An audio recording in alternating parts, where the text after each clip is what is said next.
Kita membaca dokumen iaitu menentukan urus niaga daripada dokumen. Baik, mula kita kena kenal pasti siapakah yang kita wakili, iaitu siapa kita. So dalam kes ini tuan punya adalah Faiz. Faiz mempunyai perniagaan yang bernama Aktif Enterprise dan Aktif Enterprise menjual pakaian sukan.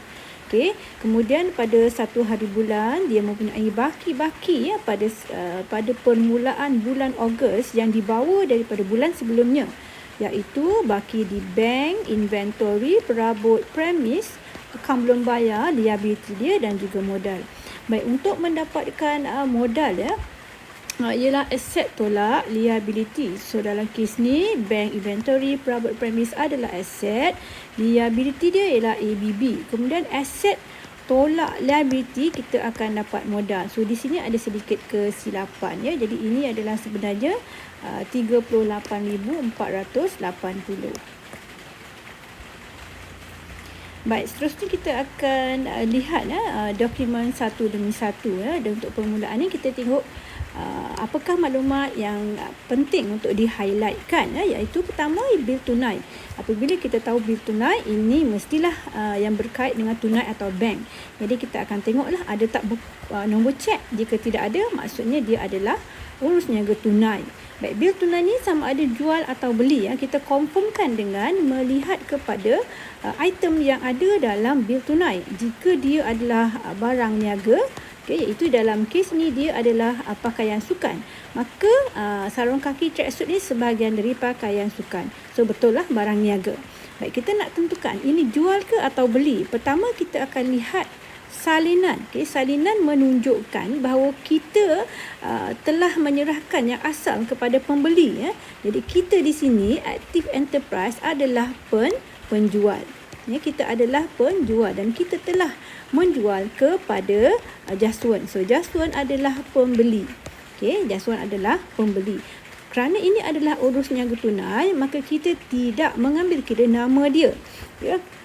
Seperti kalau kita jual beli secara tunai, jarang kita tulis nama orang atau mengingat nama orang, dan kita tidak pun membuka akaun untuk semua urus niaga tunai ataupun jual beli secara tunai atau secara cek.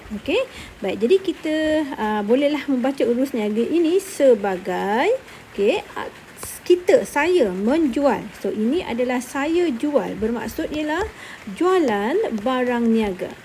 Barang niaga secara tunai sebab tidak ada nombor cek, berjumlah 442. Kedua ialah invoice. Apabila kita tengok je invoice, kita kena tahu dia ni adalah jual ke atau beli. Invoice adalah jual atau beli secara hutang. Secara hutang. Jadi kita nak tengoklah. Clue yang lain dia ialah salinan. Nama kita Aktif. Jadi kita jual, kemudian kelab rekreasi ini adalah secara hutang. Jumlah yang dipakai ini mestilah selepas ditolak. Ditolak dengan diskaun niaga. Jadi kita ialah aktif. So kita aktif, kita menjual. Sebab kita adalah penjual. Nama di atas menunjukkan kita ialah penjual. So kita menjual kepada kelab rekreasi Duta. So urus niaga ini ialah jualan dan kita confirmkan dia ialah barang niaga. Jualan barang niaga secara hutang atau secara kredit. Bila secara hutang, kita jual kepada nama orang atau VIP, VVIP, Kelab Rekreasi Duta. Kita mesti tahu nama dia. Kalau tak, macam mana kita nak kutip hutang kan? Dah berjumlah 2,340. Baik, kita lihat dokumen yang ketiga, iaitu invoice juga. So invoice ini yang ketiga ini ialah resit rasmi. Resit rasmi salinan.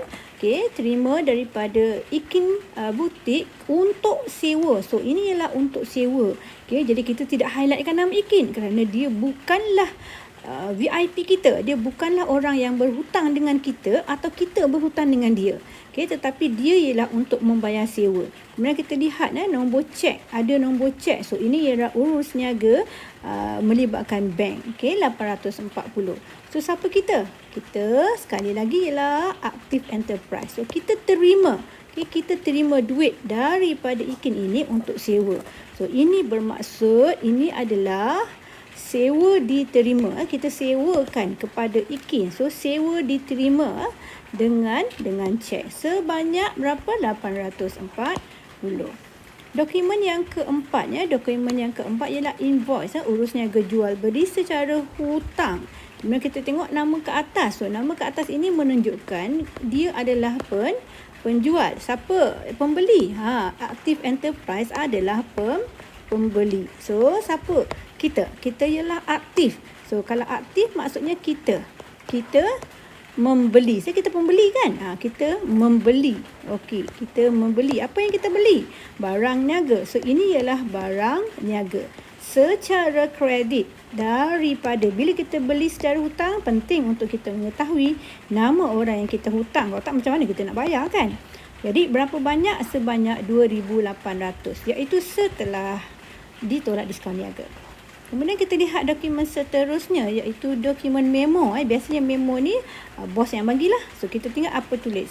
Jualan perabot 975 secara hutang kepada Pasar Mini. Okey, kita adalah aktif dan kita menjual. So ini adalah jualan perabot. Perabot ialah bukan barang niaga. Ini adalah aset bukan semasa. Barang niaga kita ialah pakaian sukan. So ini bukan barang niaga. Kemudian kerana dia adalah secara hutang, maka wajiblah kita mengetahui nama dia. Pasar Mini Suria, dan jumlahnya ialah 975. Dokumen yang keenam, resit. Resit menunjukkan pembayaran. Sama ada kita terima bayar ke atau kita bayar. Okay, kita tengok salinan, ini nama kita. Kenapa kita terima? Menjelaskan invoice. So menjelaskan invoice menunjukkan hutang piutang. So kita wajib tahu nama dia. So ini adalah kita. Okay, dan ini adalah salinan menunjukkan bukan kita yang bayar, orang lain yang bayar. Okay, so kita terima. Okay, kita terima. Terima. So maknanya terima bayaran. Apa yang diterima? Iaitu terima cek. Sebab apa? Sebab ada nombor cek. Okay, terima bayaran cek daripada Kelab Rekreasi Duta. Yang ini mereka adalah ABT kita, orang yang hutang dengan kita. Sebanyak berapa ringgit? 2,223. Okey, kemudian kita ada maklumat tambahan, diskaun tunai. Maksudnya kita terima wang dan kita beri dia diskaun. So ini bermaksud diskaun diberi. Okey, kita dapat duit, kita bagi diskaun. Terima wang, beri diskaun. Okey, baik, seterusnya kita lihat yang berikutnya, invoice, salinan. Ini nama kita, ini kayangan in. Okey, jumlah 1710. Baik, kita tengok apakah yang barang yang kita jual. Okey, betul. Ini ialah peralat pakaian sukan. Okey, nama kita di atas menunjukkan kita adalah penjual. So kita jual kepada siapa? Kepada kayangan in. So ini menunjukkan ini ialah jualan barang niaga secara kredit kepada kayangan in sebanyak 1,710. Dokumen yang ke-8 iaitu keratan cek. So maksudnya bank lah. Jadi kita terima untuk daripada kita terima ke kita bayar keratan cek ialah kita sudah keratkan cek dan bagi kepada orang, dan keratan yang kita simpan. So siapakah yang kita dah bagi?